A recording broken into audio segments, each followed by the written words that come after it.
Assalamualaikum warahmatullahi wabarakatuh. Selamat datang di Sentra Imtan bersama Bu Nita dan Bu Ayu. Tertib berdoa, tangan diangkat, kepala ditundukkan dan mata dipejamkan. Membaca surat An-Nas. Bismillahirrahmanirrahim. Qul a'udzu birabbin nas, malikin nas, ilahin nas, min syarril waswasil khannas, alladzi yuwaswisu fi sudurin nas, minal jinnati wan nas. Asmaul Husna. Ya Rahman Maha Pengasih, Ya Rahim Maha Penyayang, Ya Malik yang menguasai, Ya Kudus yang Maha Suci, Ya Salam memberi keselamatan. Allah, Allah, Allah. Ada gambar apa teman-teman? Gambar sapi, Bunita. Ada gambar sapi, tepat sekali. Sapi ini termasuk binatang ternak. Jadi ketika teman-teman merayakan Hari Raya Idul Adha, teman-teman akan melihat binatang-binatang yang boleh disembelih untuk dijadikan hewan kurban. Ada hewan apa saja itu ya teman-teman? Sapi, apalagi? ada kambing, Ada kambing, ada kerbau, dan juga ada unta. Syarat hewan kurban itu yang pertama harus binatang ternak. Yang kedua, hewannya tidak boleh cacat. Yang ketiga, hewannya harus cukup umur. Kalau untuk sapi, usianya harus lebih dari 2 tahun. Kalau untuk unta, teman-teman, usianya harus melebihi dari 5 tahun. Nah, kapan sih penyembelihan hewan kurban dilakukan? Penyembelihan hewan kurban dilakukan pada tanggal 10 Dzulhijjah sampai tanggal 13 Dzulhijjah. Nah, sekarang Bunita akan menginformasikan tentang adab menyembelih hewan kurban. Apa teman-teman? adab menyembelih hewan kurban. 1. Penyembelih hendaknya beragama Islam. Jadi orang yang menyembelih itu loh teman-teman, agamanya harus beragama Islam. Adab yang kedua, ketika penyembelih ini akan menyembelih hewan kurban, maka mengucap basmalah. Adab yang ketiga, pastikan saat menyembelih pisaunya harus tajam. Dan adab yang keempat yaitu menyembelihnya dengan cepat. Itu tadi adab apa teman-teman? Adab menyembelih hewan kurban. Hebat. Ya Bunita tentang Nabi Ismail. Mau tahu? Mau Tahu apa mau tahu banget? Mau tahu banget dong, Bunita. Oke, pasang telinga. Kling kling kling, Pasang matanya. kling kling kling. Sikap anak soleh solihah. Allahu Akbar. Pastikan saat Bunita siroh teman-teman fokus mendengarkan ya. Siap, Bunita. Oke. Pada zaman dahulu Nabi Ibrahim lama belum dikaruniai seorang anak. Akhirnya Nabi Ibrahim ini teman-teman, beliau berdoa dengan khusyuk sekali. Ya Allah, berikanlah hamba keturunan. Apakah doanya Nabi Ibrahim dikabulkan oleh Allah? Ya, doanya Nabi Ibrahim dikabulkan oleh Allah karena Nabi Ibrahim mampu berdoa dengan khusyuk. Siti Hajar mengandung selama 9 bulan. Kira-kira ini, kalau mengandung itu berat nggak teman-teman? Berat Punita. Jadi boleh nggak teman-teman kita itu marah-marah sama mama? No. Punita percaya teman-teman hebat bisa sayang ke mama ya. 9 bulan dilalui oleh Siti Hajar. Oe. Lahirlah seorang bayi laki-laki yang diberi nama Ismail. Jadi siapa sih ayahnya Nabi Ismail teman-teman? Nabi Ibrahim Punita. Hebat. Sekarang Punita tanya lagi, siapa ibunya Nabi Ismail? Siti Hajar. Baru saja gembira Nabi Ibrahim mendapatkan seorang anak. Nabi Ibrahim diberi ujian oleh Allah. Hai engkau Ibrahim, tinggalkanlah anakmu yang masih bayi ini di kota Mekah yang masih sepi. Maka Nabi Ibrahim mengajak Nabi Ismail dan Siti Hajar untuk pergi menuju ke kota Mekah. Waktu itu kota Mekah masih sepi. Sebelum meninggalkan Siti Hajar dan Nabi Ismail, Nabi Ibrahim berpesan, "Wahai istriku Hajar, aku beri kamu sekantung kurma dan sebotol air minum ini. Rawatlah anak kita dengan baik. Sayangilah Ismail yang masih bayi. Baik suamiku, aku akan menjaga putra kita." Maka pergilah Nabi Ibrahim. Siti Hajar memanggil Nabi Ibrahim. "Hai Ibrahim suamiku, jangan tinggalkan aku di sini. Aku takut." Ibrahim pun menengok ke belakang.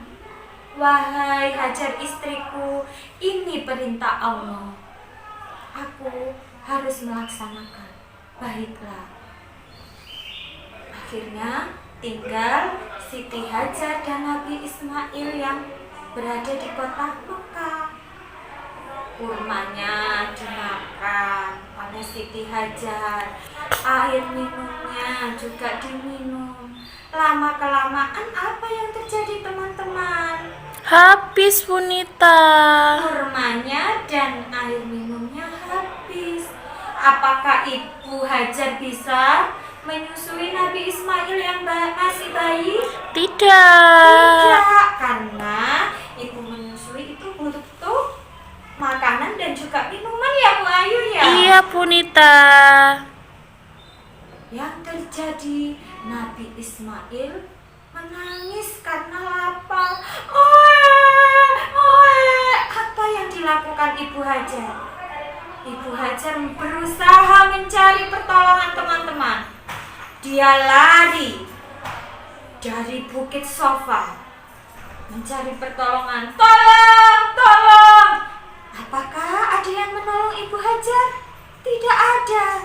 Dia lari menuju ke Bukit Marwah. Tolong, air! Tidak ada lagi pertolongan.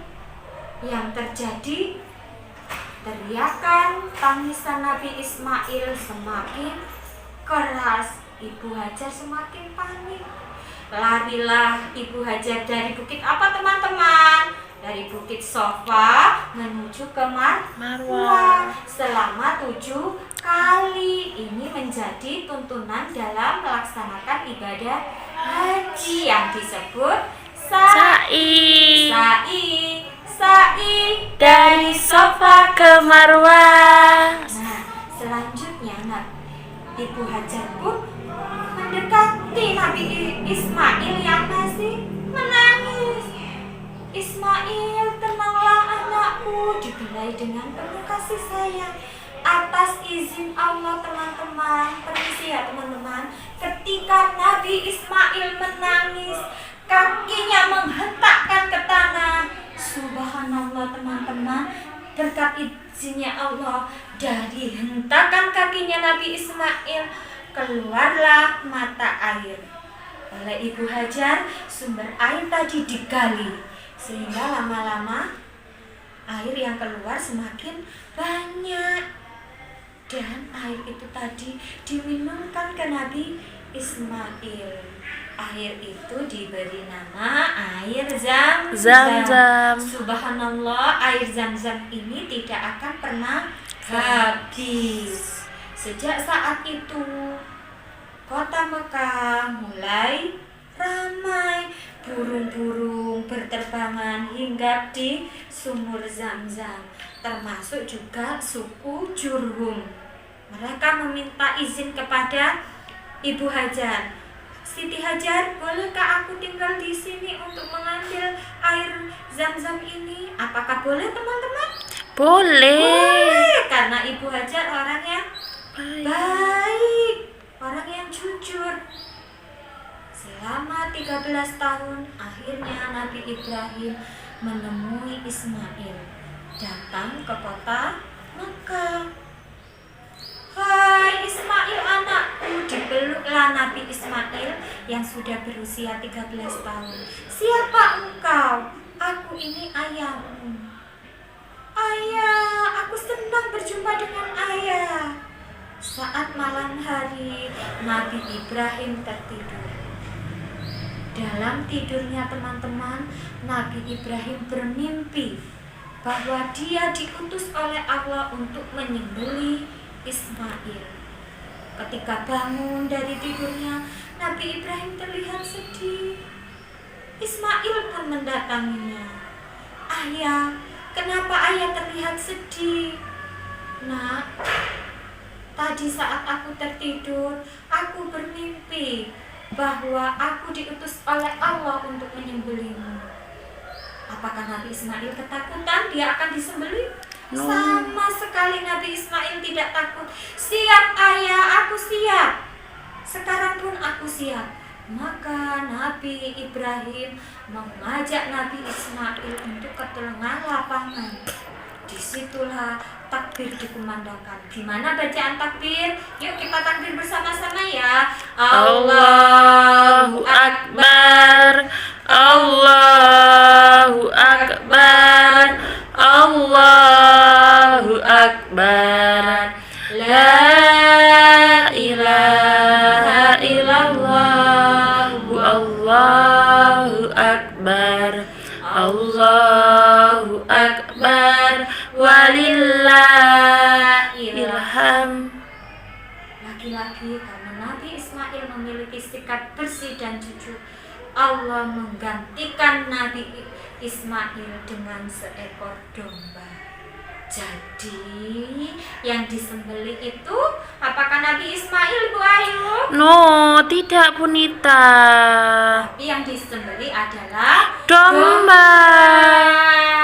Nah, dari cerita ini akhirnya lahirlah sejarah Hari Raya Idul Adha yang teman-teman peringati. Setelah itu, Nabi Ibrahim diutus Allah untuk membuat rumah Allah. Apa sih Bu Ayu rumah Allah itu?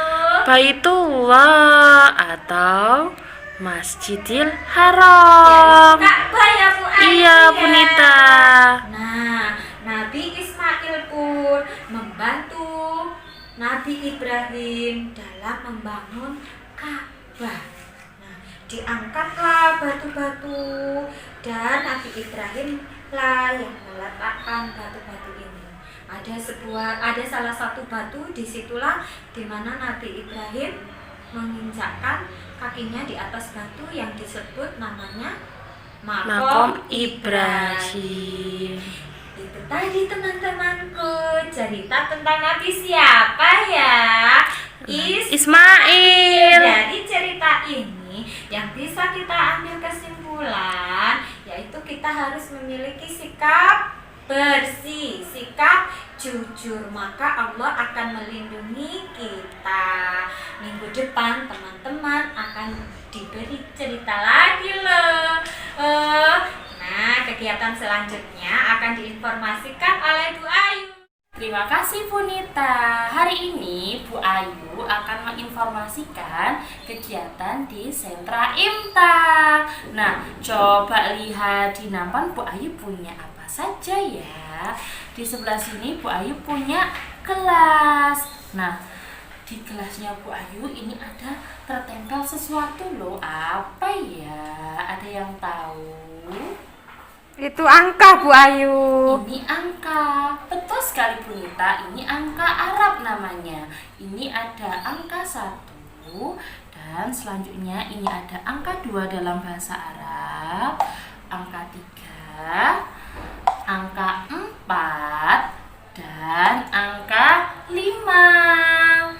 Selanjutnya Bu Ayu punya apa? Jagung. Fungsinya untuk apa? Bisa dimakan, Bu Ayu. Bisa dimakan, betul sekali Bu Nita. Jagung ini bisa dimakan oleh manusia sebagai tepung atau dijadikan pakan ternak. Nah, Bu Ayu itu ada gelas dan ada jagung. Mau diapakan ya? Mau tahu atau mau tahu banget? Mau tahu banget. Nah, Bu Ayu mau tanya sekali lagi, ini angka berapa? 1. 1. Berarti Bu Ayu harus masukkan berapa biji ke gelas ini? 1. 1. Yang ini angka berapa? 2. Harus diisi berapa? 2. 1, 2. Boleh nggak kita ambil banyak langsung dimasukkan ke sini? Oh, itu kurang tepat ya Bu Ayu ya. Pastikan diisi sesuai dengan angka yang tertulis di kelas. Nah, untuk kegiatan selanjutnya, kegiatan yang kedua, kita akan menyebutkan hewan-hewan kurban. Teman-teman masih ingat enggak? Tadi Bu Nita menginformasikan hewan apa saja ya yang bisa digunakan untuk berkurban. Yang pertama, ini ada gambar apa ya teman-teman? Sapi. Sapi, betul sekali. Sapi bisa dijadikan sebagai hewan kurban. Selanjutnya ada gambar Kambing. Kambing ini juga biasa digunakan sebagai hewan kurban loh teman-teman. Selanjutnya ada Unta. dan juga ada binatang ini. Ada yang tahu ini binatang apa? Kerbau. Kerbau. Nah, kita mau tepuk dulu ya teman-teman. Siap. Tepuk apa ya kira-kira? Mau tahu? Mau. Kita mau tepuk hewan kurban. Siap tepuk. Siap. Tepuk hewan kurban. Sapi kau, kambing kot, unta camel, domba sheep. Oke, selanjutnya kita akan bermain tepuk. Siap. Tepuk rukun wudhu. Baca bismillah sambil cuci tangan. Kumur-kumur basuh hidung, basuh muka. Tangan sampai ke siku, kepala dan telinga. Terakhir cuci kaki lalu doa. Membaca niat berwudu. Bismillahirrahmanirrahim. Nawaitul wudu'a Liraf'il hadasil asghari fardalillahi ta'ala. Saya niat berwudu untuk menghilangkan hadas kecil karena Allah Ta'ala. Oke, sebelum kita berwudu, coba dilihat Bu Ayu memakai baju lengan panjang atau lengan pendek ya? Lengan panjang Bu Ayu. Boleh nggak ketika kita memakai lengan panjang langsung menghidupkan keran air lalu berwudu? Tidak. Boleh? Apa yang kita lakukan? Melipat lipat lengan bajunya. Permisi ya teman-teman, Bu Ayu lipat dulu lengan bajunya Bu Ayu sampai terlihat apanya teman-teman? Siku. Kita buka dulu ya kerannya. Yang pertama kita akan cuci tangan. Berapa kali Bu Ayu cuci tangannya? 3 kali. Gerakan wudhu masing-masing dilakukan sebanyak 3 kali. Kita hitung ya. 1, 2, 3. Selanjutnya, apa yang harus kita lakukan setelah cuci tangan? Kumur. Kita ambil air, kita kumur ya teman-teman. 1, ambil air lagi. 2, 3. Setelah kumur-kumur kita membasuh Hidung. 1, 2, ambil lagi. 3. Setelah basuh hidung, apa yang kita lakukan? Basuh muka Bu Ayu. Kita ambil air, dibasuh mukanya sampai semua bagian muka terbasuh oleh air. 1, 2, 3. Selanjutnya kita mau membasuh tangan sampai ke siku. Oke, kita bersihkan sela-sela jarinya terlebih dahulu. Selanjutnya kita basuh sampai ke siku. 2. Masing-masing kita lakukan 3 kali ya teman-teman. Selanjutnya kita akan membasuh sebagian kepala. Ambil air, kita basuh sebagian kepala kita. Boleh enggak hanya ujung rambutnya saja yang dibasuh? No, pastikan sebagian kepala dibasuh. Selanjutnya kita buat tembak. Sudah siap? Silahkan dikucurkan ke air. Kita putar, letakkan di telinga. Selanjutnya ibu jarinya memutar. Jadi ada jari jempol dan jari telunjuk. Oke. 1, 2, 3. Setelah telinga, mana yang kita cuci? Bagian kaki. Nah, kita basuh ya sela-selanya sampai mata kaki. 1, 2. Nah, 2 dan 3. Selesai. Setelah itu kita akan membaca doa setelah berwudu. Membaca doa setelah berwudu. Bismillahirrahmanirrahim. Asyhadu an la ilaha illallah wahdahu la syarikalah wa asyhadu anna Muhammadan abduhu wa rasuluh. Allahumma ja'alni minat tawwabina waj'alni minal mutatahhirina waj'alni min ibadikas sholihin. Selamat bermain bersama Mama dan Ayah di rumah teman-teman. Pastikan teman-teman bisa mengikuti aturan Mama dan Ayah di rumah. Dan tetap semangat mengerjakan kegiatan di rumah. Sampai jumpa di kegiatan Sentra Imtak minggu depan. Wassalamualaikum warahmatullahi wabarakatuh.